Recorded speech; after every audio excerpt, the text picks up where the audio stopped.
Magandang hapon po mga kababayan. Kayo'y nakikinig sa Radyo Migrante. O di ba? Heto na naman tayo. Ako po si Waynes, kasama niyo sa kwentuhan at kulitan, pati na rin sa pagserbisyo sa bayan. Good evening, good morning, and good afternoon kung saan man po kayo sa mundo. Ako po muli si Ems at naalala ko i-introduce ang sarili ko ngayong linggo. Kamusta naman po ang work week ninyo? Ayun, samahan niyo po kami sa ating episode 8 ngayong April 30, 2023 para sa mga usaping nakasentro sa mga manggagawa. Follow niyo na rin kami sa Instagram at sa Facebook. Hanapin niyo lang ang Radyo Migrante Toronto. At kung gusto niyo pong pakinggan yung mga dati naming episodes, bisitahin niyo lang ang aming YouTube channel, naka-upload na po sila doon. And for this episode, right after this intro, we'll jump into our top news this week, where we'll also learn a new Filipino word of the week.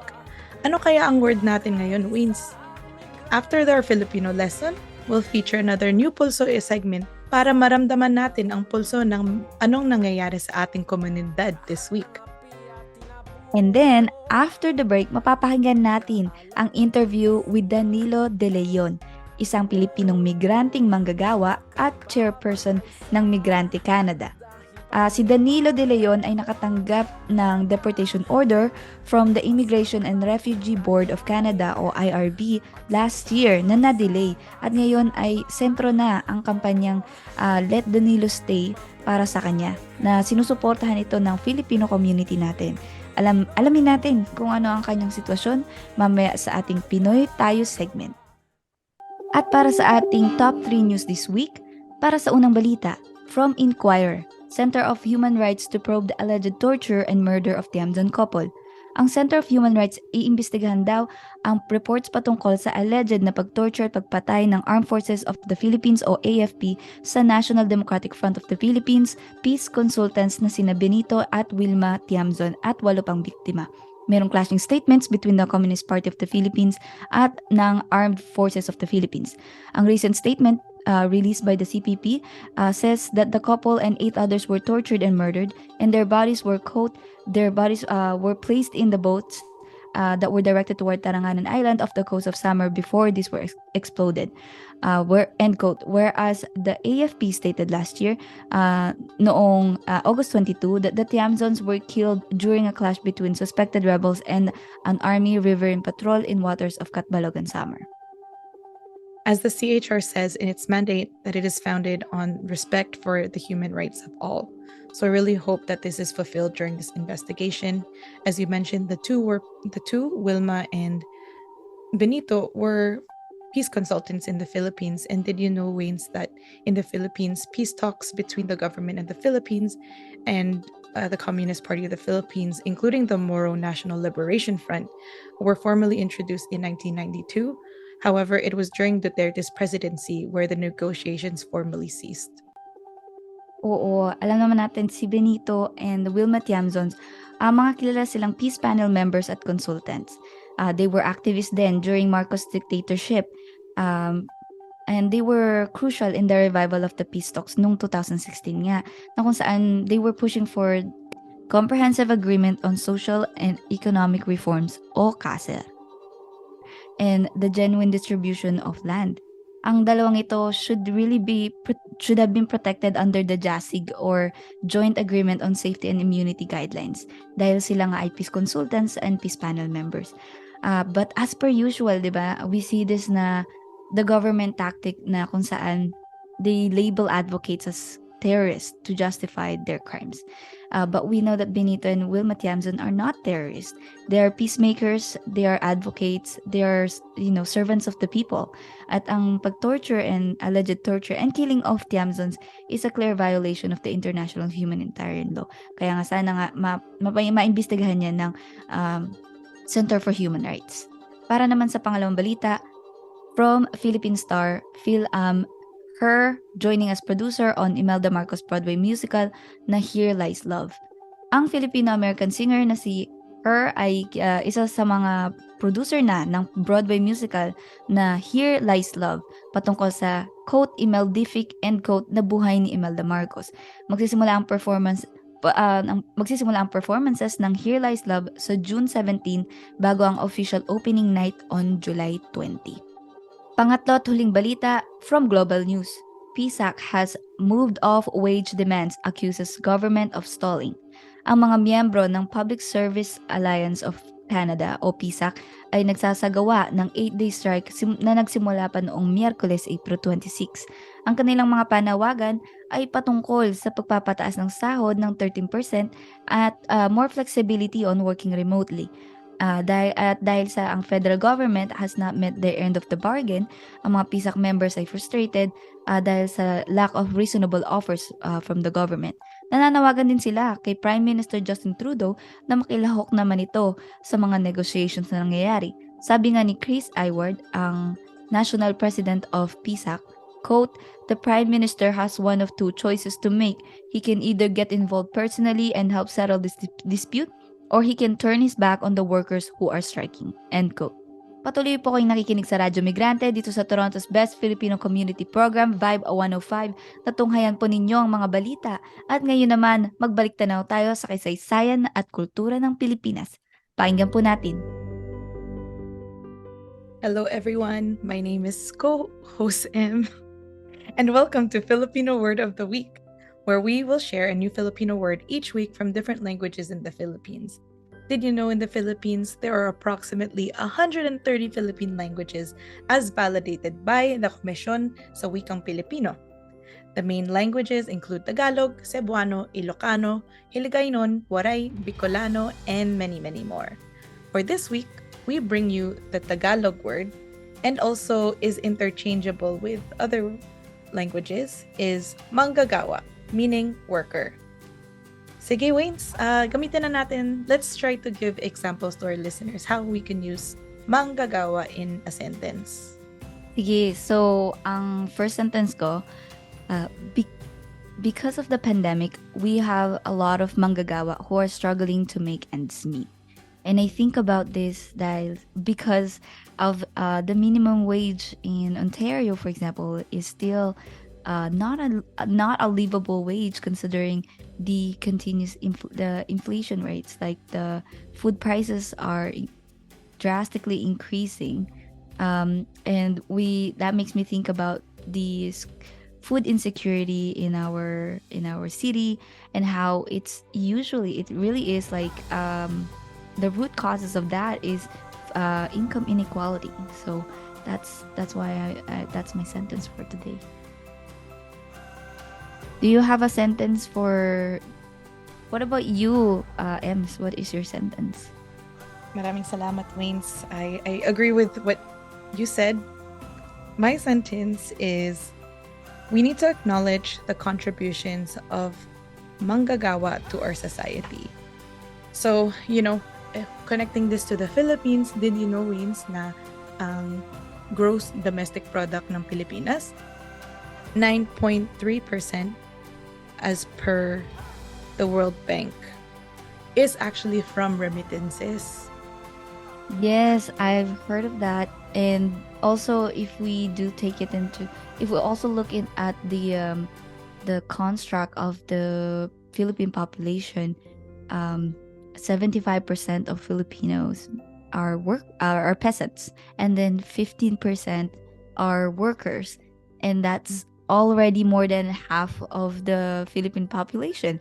And so it really shows to us just how important manggagawas are and their role in our society in ensuring that our economy continues and improves. So when we think about policies in our nation, I think it's so important to take into consideration, of course, primarily how that affects manggagawa in our country and peasants, because they make up more than 50% of our population. Tama. And Wayne's connecting it here, our top news was talking about the striking workers from the public services of Canada. Mm-hmm. We recognize that, the backbone of all societies are its workers. And when workers are trying to demand for their rights and their welfare, we should be supporting them because they truly do run and support how our society moves. And with that, our last sentence is Labor Day is a reminder of the ongoing struggles faced by Manggagawa all around the world. And it's so timely because May 1 is International Workers' Day, but I know that today workers all around Ontario are rallying and marching in, I think it's in, where is it? Nathan Phillips Square. Nathan Phillips Square. Right now, as we speak, at 1 to 2 p.m. And there's a lot of calls and demands from different sectors of our society for better wages, better working conditions, and health benefit. Yeah, and I think this is also holds true. There are going to be protests, I believe, in the Philippines for Mayo Uno as well. So this is truly not just a Canadian situation or an event, but this is for all the workers all over the world. So happy International Workers' Day. Yeah, happy International Workers' Day. Let's continue to celebrate our workers, but also stand side by side to fight for labor rights for everyone. Tama.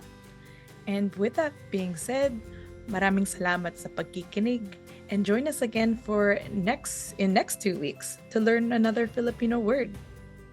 Talagang mag-tune in ang mga kababayan natin sa segment na yan dahil it's a good way to expand our vocabulary and to learn about what's happening in our society right now. Maraming salamat, Ems, at para sa susunod na segment, lumubog tayo sa ating kulturang Pilipino. Nais nyo bang makadiskubre ng mga makabuluhang kanta at tula mula sa iba't ibang musikero at makata? Ang segment na ito ay magsisilbing espasyo para sa iba't ibang pagtatanghal ng mga talento ng ating mga kababayang Pilipino. This week, we share with you ang tulang Ikaw at ang Pag-ibig mo sa Bayan by Iska Atanacio. Ikaw at ang Pag-ibig mo sa Bayan. Inagaw ka nila sa amin at pinigil nila ang iyong paghinga. Isa ka lang, nag-iisa ka lang, sa libu-libong buhay na binawi. At hindi matatawaran lahat ng nagawa mo para sa bayan. Kayong naglingkod sa sambayanan na hindi nagdamot, buhay man ay inialay. Asahan mo at ng iba pang tulad mo na hindi ito titigil ang laban. Asahan mo at ng iba pang tulad mo na hindi dito titigil ang laban. Huminto ka man sa pagpapatag, mayroon pa rin na magtutuloy nito hanggang makamtan natin ang hustisya at ang walang hanggang pag-ibig sa bayan. Salamat, Wayne, sa pag-read ng poem. Short but powerful, no? From this poem by Iska, actually, in its post where we found the poem, Iska wrote this for New Bataan 5. Do you remember who the New Bataan 5 was, Wins? Yes, we held a vigil last year, and I believe this year was their first anniversary of their murder, their killing. Yes, thanks, Wins. For those who may not know, last February in New Bataan, 5 community workers and teachers were slain by the armed forces of the Philippines, who were allegedly labeled by the AFP as quote-unquote terrorists. One of the individuals killed was a teacher and a Luman advocate named Chad Book. And you know that line, buhay man inalay, asahan mo at iba pang tulad mo, na hindi dito titigil ang laban, just reminds me of, what has happened to New Bataan 5, but the fight still continues. It does not end with one person because the movement is larger than one person. Yes, Ems. And also, to add on to that, na as long as the conditions are, repressive and exploitative and oppressive, the movement will always be alive, because there will always be people who will stand up against these oppressors. It as long as the society calls for it, the conditions of the society calls for it, patuloy ang laban, dahil marami pang mapang-api na nag-exist. And for me, ang nagustuhan kong part ng tulang ito ay yung sinabi na nag-iisa ka lang sa libo-libong buhay na binawi, which really reminds us yung how bloody and violent the past regimes have been. So since Duterte's term, 'di ba, nung June 2016, there's been recorded more than 100,000 social leaders and human rights activists that have been harassed or targeted by law enforcement agencies. Pati na rin 308 have been killed, 214 have been tortured, and 13 have gone missing. At 832 have been unlawfully arrested, according to Karapatan's records. And here ngayon, under Marcos administration, according to Rappler, 28 elected officials have already been killed. And just overall sa Pilipinas, since 1986, there have been at least 197 journalists killed in the Philippines, according to the National Union of Journalists of the Philippines. Muli ako si Waynes, lagi niyong maaasahan na maghahandog ng makabuluhang musika, tula, at marami pang iba na nagdidiwang ng kulturang Pilipino. Dito lang sa Radyo Migrante 105.5 FM. At sa ating PULSO, pakinggan natin ang mga saloobin ng mga umattend sa opening night ng Patuloy ang Laban exhibit. Hi, my name's Jessie, and I know about this event because I'm part of Manggagawa Scarborough, and I helped organize and set up. Yay! Hi, my name is Amanda, and I know about the event because I'm from AB Scarbs, and I actually helped to organize it. I'm on the program committee. My name is Marg, and I'm a member of Anakbayan Toronto, so I heard about the event through Kamalayan. Zarmaine, and I learned through the event through the organizations that are involved. My name is Sarah Tamaliwan, and I had the pleasure of being part of the organization that hosted Kamalayan Consciousness and their collaborators to develop Patuloy ang Laban. My name is Anne. I knew the events from mutual friends. My name is Giselle, and I came here because my friend is part of the organization and performing tonight. Is there anything that surprised you, or what stood out? What stood out? Of course, the people, the young people, new generation of activists and progressive youth. I think there's a lot of the knowledge. Since I'm a new member, I learned so much, and just how everyone pulled together for this huge event. I've heard that there's not much been done like this before, so this was really exciting as my first event that I was organizing with. I really like the timeline, the parallel timelines of the activism in Toronto paralleled with the timeline of what was happening in the Philippines, to kind of see how the diaspora was also fighting for what was happening back home, and then kind of seeing the parallels of how activism in the Philippines developed through all of these atrocities compared to in Toronto. I think a lot of the artwork was very compelling and especially jarring, considering the really horrific events and slaughter that's going on in the Philippines.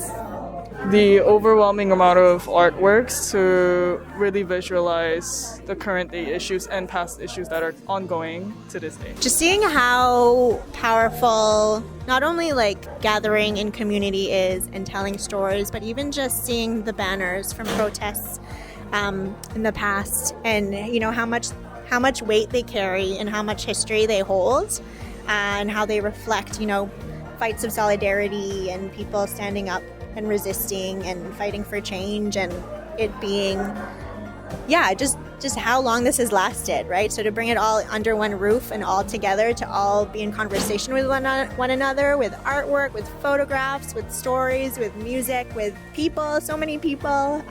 It's just been nice to see it all coalesce together. What makes you feel connected to this exhibit? Well, Filipino people are a part of our community here in Canada, and I just feel that it's important to learn about different cultures and the different people in Canada. So. What issues matter to you as a Filipino right now?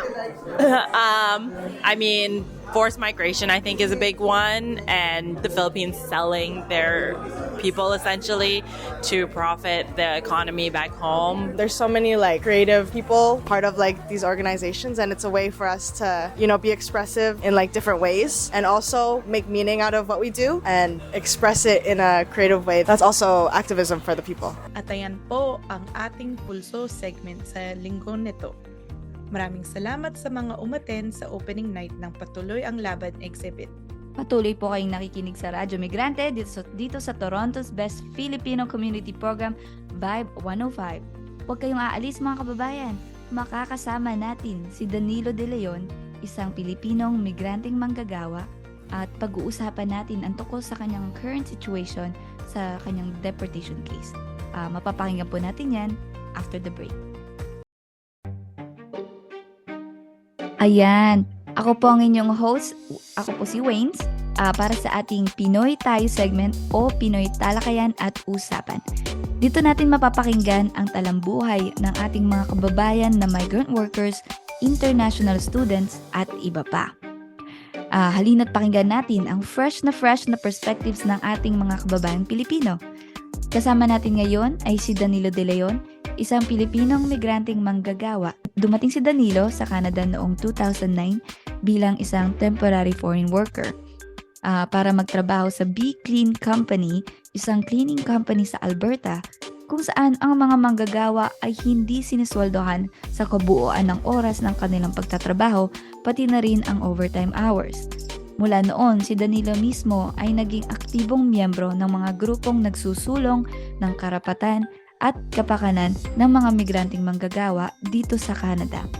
Pag-uusapan natin ngayon ang karanasan ni Danilo bilang isang migrant worker at ang sulat na natanggap niya galing sa Immigration and Refugee Board of Canada na nagsasabing siya ay i-deport sa Pilipinas noong last year, August 29, 2022. At ano na ang mga updates para sa kanyang kampanyang Let Danilo Stay in Canada. Maraming salamat Tito Danilo sa inyong oras para makipag-usap sa amin dito sa Radyo Migrante. Walang anuman at salamat din sa pag-imbita sa akin at para kayo ay makapanayam at makapagbahagi ng aking karanasan. Opo.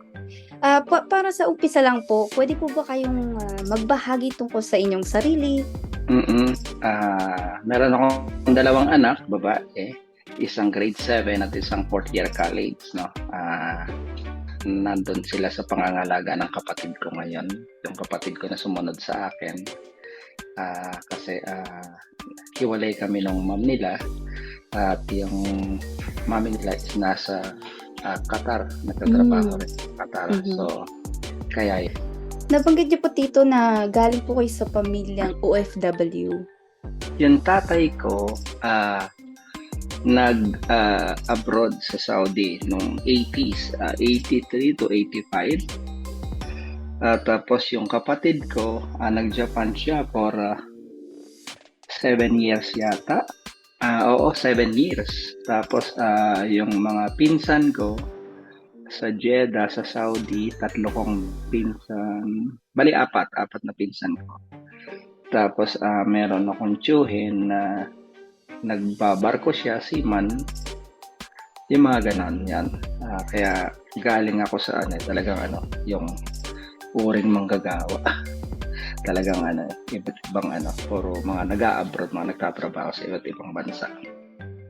Maaari niyo po ba ibahagi ko ano po ba yung dahilan kung bakit umaalis po yung mga kamag-anak niyo at nagtatrabaho sa ibang bansa, pati na rin po kayo, bakit po kayo umalis sa Pilipinas para maging isang OFW? Kasi sa atin wala kang makikitang opportunity. Magtatrabaho ka na magtatrabaho. Parang ka lang parang magtatrabaho para lang may makain, magtrabaho para lang may pambayad ng bills, pambili ng damit. Pero pagdating sa, lalo't ako, may anak na ako noon, pagdating sa pagpapaaral, lalo sa kolehiyo yun ang kailangan So mag-iisip ka kung paano ka mag-iipon. Kung sa ating ka lang magtatrabaho, hindi ka makakapag-ipon. At knowing na yung equivalent ng kikitain mo dito ay malaki sa atin, yun ang naiisip no? Kasi ang iisipin mo is gumawa ng way paano ka kikita ng mas malaki at makakaipon. Pero ang hindi natin alam is yung opportunity sa atin na ipinagkait na supposed to be is obligasyon ng gobyerno sa tao, o hindi nagke-create ng trabaho na dapat yung living wage, hindi yun talagang wage lang na parang mabuhay, masurvive sa araw-araw. Dapat living wage ang masasabi mong magiging maayos ang buhay ng tao at ng bawat pamilya. So yun ang naging dahilan bakit ako nag-abroad. Hindi ko nakita sa atin yun. Opo. At nakikita rin po natin na kahit sa kasalukuyan, yung pagtaas ng presyo ng mga pagkain, ng mga bilihin, yung sweldo ng mga manggagawa sa Pilipinas sa atin, hindi rin siya nagiging sapat, hindi siya tumataas para sapatan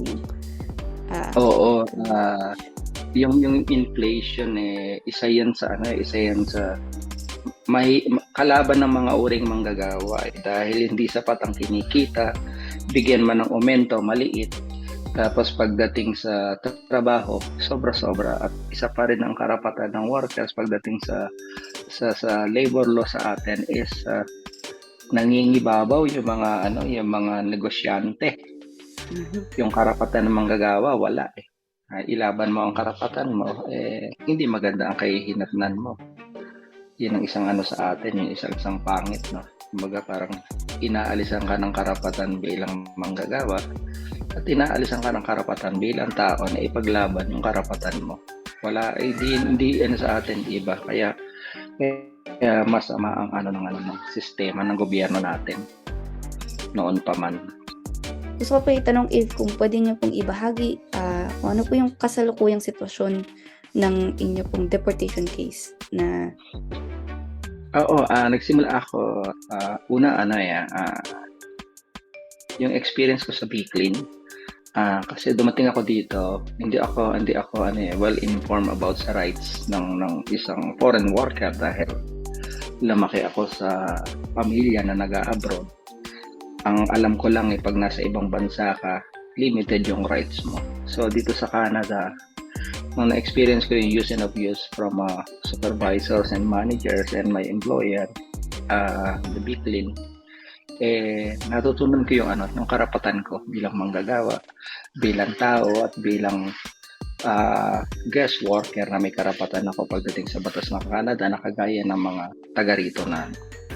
So yun yung isang natutunan ko, at yung experience ko doon ako nagsimula mag-advocate dahil parang unfair no? Pumunta ka rito as guest worker tapos mamaltratuhin ka, parang hindi maganda. So, doon ako nagsimula mag-advocate sa workers' rights and protection. So ngayon yung deportation case na binigay sa akin na CBSA, bali kasi mula nung nawalan ako ng status is nabigyan na ako ng removal order. At nung nabigyan na ako noon is every second Wednesday nagre-report ako sa CBSA in person, and Tuesday and Thursday phone reporting. So June sinabi na sa akin na na kailangan mo na umuwi by next month is i-schedule na natin ang flight mo by last week of August, sinasabi sa akin. So nung in-email ako na kailangan ko mag-report sa opisina ng officer ko, yun na, alam ko na yun na yun. At kumbaga yung oras tumatakbo para sa akin at ang Migrante Canada, sa pangunguna ng Migrante Canada at lahat ng mga Migrante chapters ay nagtutulong sa mga pwedeng gawin at dapat gawin para hindi matuloy yung pagpapauwi sa akin. At ngayon na kasalukuyan na kapag ng abogado para sa usaping legal ng aking immigration na papers. Opo, nakita ko nga po na merong kampanya ang Migrante Canada. Yung regularization dapat lahat ng migrants is magkaroon ng permanent status, no? Kasi ang naging sistema ng Canada immigration is napapag-iwanan lagi yung mga low skilled. Yung low skilled walang access or pathway for permanent residence siya, no? Yung mga changes na nangyari na pabago-bagong permanent residence pathway is naging sanhi palalo na magkaroon ng mga maiiwanan, no? Dahil magbubukas ng pathways o program for PR na meron lang limitadong panahon. Halimbawa, nagbukas ng March hanggang July, tapos ang pwede lang tanggapin, halimbawa, is 7,500.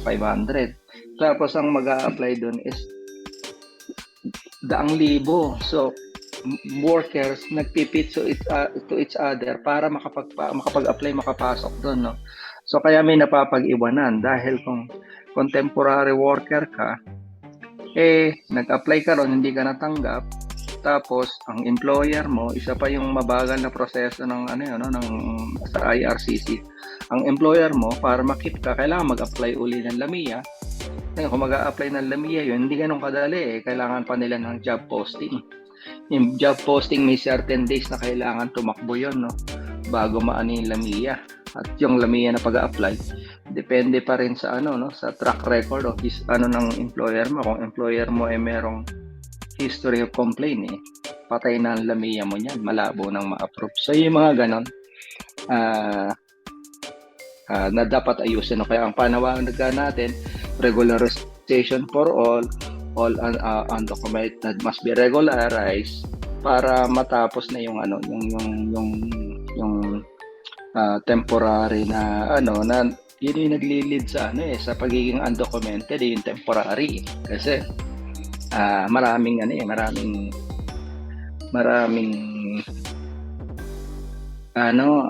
nawawalan ng status. Hindi lang naman worker, no? Merong mga visitors, merong mga estudyante rin, no, na nawawalan ng mga status, no? Kaya yun. At sa naman, yung MRN, yung status for all, alam natin mabigat yun, no? Kasi hindi basta-basta ibibigay yun, eh. Pero sinusuportahan natin sila dahil party tayo nun, at kailangan din dahil maganda rin naman ang yung structure, yung panawagan. Ito pong sunod kong tanong ay konektado sa panunupil ng mga critical na boses sa Pilipinas. Tito Danilo, ano ang banta na maaring gawin sa inyo bilang tagapagsulong ng mga karapatan at kapakanan ng mga migranteng manggagawa kung kayo ay ma-deport sa Pilipinas habang patuloy ang pagsasabatas ng anti-terrorism law? Sa pwede kong politically ma-persecute dahil nga yung aking pag-advocate sa migrant rights, sa human rights, no? Pwedeng mangyari sa akin yun, kagaya nga ng sinasabi dyan sa anti-terror law na yan is pag hinalaan ka lang, pagbintangan o isa ka sa pangalanan, ay pwede ka nang pulihin, no? Pwede ka nang nilang ipakulong. At yung proseso, no, talagang masasabi mong hindi makatao dahil nasaan ang batas doon, di ba? Pag sinasabi mong batas, paiiralin mo yung batas ng karapatan ng tao at yung batas ng lipunan, balansehin mo yan. Pero doon lang yun, parang para sa kanila lang, interest ng nakaupo, interest ng nasa posisyon. So violation of human rights yun para sa akin, yung anti-terror law na yan, unang-una sa nakikita ko, dahil hindi malinaw yung kapaliwanagan at makikita mo talagang hindi pinag-aralan, dahil kung pinag-aralan, sabi nga nila, yung evils decide or make a decision behind a closed door, no? Sila mga nag-uusap diyan, no? Kasi kung yan makatao, iisipin nilang teka, kung gagawa tayo ng ganito, tingnan natin yung aspeto ng batas ng lipunan at batas para sa karapatan ng tao. Dapat ganun, no? Para timbang. Kaya nga, di ba, si Kataraw nga nang hawak nun, being skill.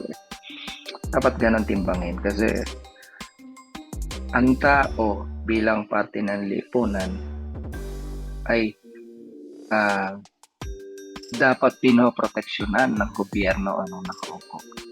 Pero sa mga nangyayari is wala na sinisin, basta sinabi ka lang na, oh, ano yan, terorista yan, oh, miyembro ng ganito yan, yung organisasyon yan, konektado sa ganito yan, wala na, ganun, yun yung may pwede mangyari sa akin yan. At miski yung kaibigan ko na nasa Pilipinas, at sinabi niya sa akin na pilitin mo wag mapauwi dahil pag napauwi ka, sabi niya, garantisado tatatakang ka rito, sabi niya sa akin.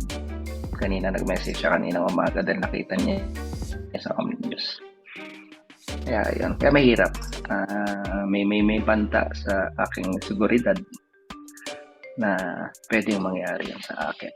Lalo't lalo na bilang chairperson ng Migrante Canada. Oo nga po. Sa Pilipinas, ito pong batas ay talagang ginamit na ng mga mapang-abuso para supilin palalo ang mga critical na boses, pati na rin ang mga progresibong organisasyon at individual sa Pilipinas.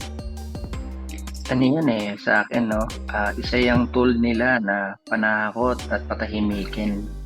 Panakot na para alam mo na ginagawa nila yung ganon at maaari ka nilang patahimikin anytime na gustuhin nila.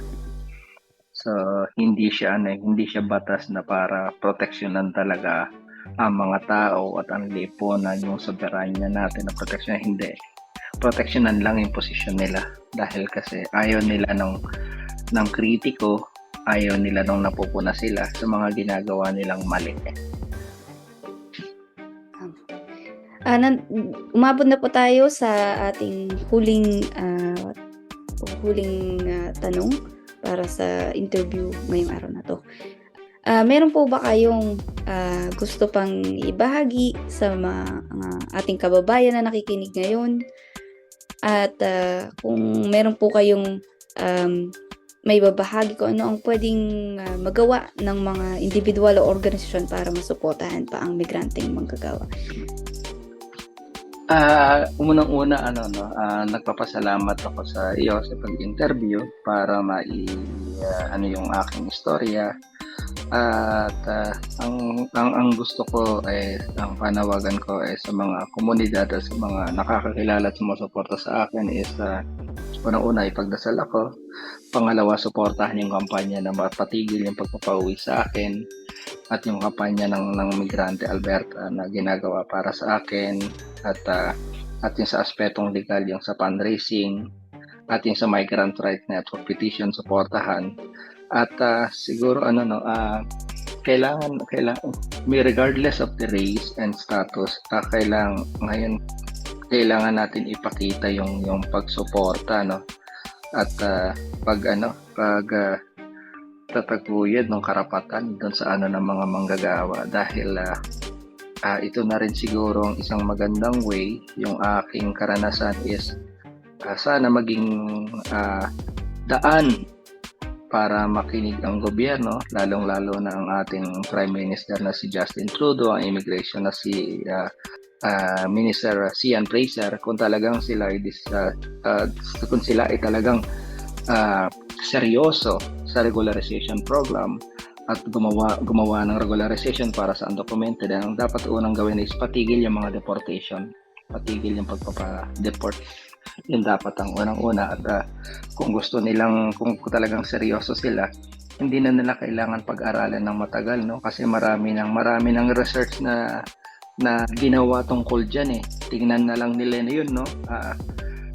Kasi yung 4 na research na pinag-volunteeran ko noon is about migrants yun, about migrant workers yun. Pwede nilang gawing pamantayan yun. At the same time, sa community forum, tayo, migrante, open naman tayo ng mga ganon. Tayo sa karanasan natin, pwede nating ibahagi yun, no? Para makatulong sa pagpasusulong ng long-term solution, no? Kasi hindi natin kailangan mag-create ng change. Long-term solution na ang kailangan. Siguro itong kong to maging way sa ganon para naman mas pakipakinabang hindi lang sa akin, para sa lahat ng manggagawang uri, regardless ng race, regardless ng status. Pwede po nating i-share kung ano po yung link para dun sa mga petition para po doon. Meron tayong yung Share Danilo Story, yung migrante.ca/Let Danilo Stay in Let Canada. Danilo Stay in Canada, yes. Tapos meron tayong yung email your MP, and template is bit.ly/Let Danilo Stay in Canada. Tapos dahil nga kumuha tayo ng abogado is ngayon is nagpa-fundraising ang Migrante Canada para doon sa nung legal aspect na i-transfer na lang sa migrantealberta@gmail.com. Maraming salamat po talaga, Tito Danilo, para sa inyong oras, para sa pakikipag-usap sa amin dito sa Radyo Migrante. Sa ngayon, ibinahagi sa atin ni Tito Danilo ang kanyang karanasan na karaniwang nararanasan din ng ibang mga migranteng manggagawa dito sa Canada, mula sa hindi makatarungan na kondisyon sa trabaho, pagsasamantala ng mga empleyado, kawalan ng proteksyon sa kanilang karapatang pantao, kawalan ng sapat na programa para sa regularisasyon ng mga manggagawa, pati na rin ang sapilitang pagpapauwi sa mga manggagawa matapos silang mag-ambag sa ekonomiya ng bansa. Narinig rin natin kung paano ang patuloy na pagbagsak ng ekonomiya ng Pilipinas at kawalan ng trabaho. Ito ang siyang karaniwang sanhirin ng sapilitang pag-abroad ng ating mga kababayan at sa kanilang pagiging OFW. Muli, hinihikayat namin ang mga tagapakinig na suportahan ang kampanya ng Migrante Canada at pirmahan ang petisyon na mahahanap sa Migrante Alberta social media, mag-share ng istorya ni Tito Danilo at maaari ding mag-ambag para sa legal funds gamit ang e-transfer sa migrantealberta@gmail.com, pati na rin ang pagpirma sa Migrant Rights Network petition. Ayun po. Maraming salamat muli sa pakikinig at maraming salamat kay Danilo de Leon, isang migranteng manggagawa sa Alberta na isa ring tagapagsulong ng karapatan ng kapwa migranteng manggagawa. Maraming salamat, Waynes, for leading that interview. I certainly really learned more about Danilo's life, but also his case. And did you know, I know we've been kind of sharing it in our radio show about the unwavering support by different Filipino communities in Toronto, in Alberta, and also in BC. And I know that it's been receiving support by migrant rights advocates and also unions like UP. So from what I know, that the campaign to Let Danilo Stay is still happening. And so if you have not signed the petition yet, you can find it in our link tree for the petition to Let Danilo Stay in Canada. At maraming salamat muli sa mga tagapakinig para sa pagsubaybay sa aming segment. Ako po muli si Waynes, naghahatid sa inyo ng mga fresh na perspective sa ating Pinoy talakayan at usapan o Pinoy TaU. Nakikinig kayo dito lamang sa Radyo Migrante ng Vibe 105.5 FM. At syempre, to stay updated sa happenings sa ating community, ito ang mga events and announcements. Happening today, Kamalayan Consciousness with its presenting partners, Museum of Toronto, is showcasing an exhibit called Patuloy ang Laban, The Fight Continues, Legacies of Filipino Activism in Toronto. Sama-sama nating matutunan ang history of Filipino activism in Toronto. There will be free food at meron ding performances pati na rin workshops. Sounds good. Makita-kita na lang tayo sa St. Matthew's Clubhouse at 450 Broadview Avenue. Punta na kayo doon after the show. Today is the last day and they will be open until 6 p.m. tonight. Second community listing, on Wednesday, May 3, the Filipino Center and the Black Creek Community Health Center will be hosting an information session about living with diabetes. Para mag-register, tawag lang po kayo sa 416-893-7467 or i-email nyo ang filipinocenterinfo@gmail.com. Salamat, Waynes. And kung na-miss nyo ang May 3, there will be upcoming information sessions sa May 17 and also May 31st. And our last community listing for this week, from May 26 until May 28, gaganapin ang Fiesta de Mayo sa May Street Eats at 500 Progress Avenue, Scarborough. Maraming live bands, street dances, and night market, and apparently over 50 food stalls and a train ride for kids. Magkano naman ang entrance dyan? Parang masaya. Diba? Parang makita-kita nga tayo dyan sa Fiesta de Mayo. $10 lang siya, Waynes. Cash lang ha. So, make sure wala silang e-transfer, walang mga ganun-ganun. Cash only. So, bring your $10 from May 26 to May 28 at 500 Progress Avenue, Scarborough for Fiesta de Mayo. Ngayon, interesado ba kayo na maging bahagi ng Radyo Migrante? Halina't sumali sa Radyo Migrante Collective. There are open positions for new researchers, scriptwriters, interviewers, co-host, editors, at social media coordinators. Message nyo lang kami sa aming Instagram, Facebook, or email.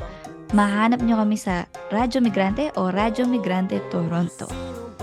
At dito nagtatapos ang isa na namang makabuluhang episode ng Radyo Migrante. O diba, kaka-hello lang, goodbye na agad. Ako po ulit si Waynes at kita-kits tayo next week ulit para sa isa na namang episode ng Radyo Migrante. Ako ulit po si Ems and hope to see you next week. Sa tulong ng mga kababayan natin na bumubuo ng Radyo Migrante, kay Danilo de Leon at higit sa lahat sa inyo pong mga nakikinig sa Radyo Migrante tuwing linggo mula 1:00 hanggang 2:00 ng hapon, maraming salamat po.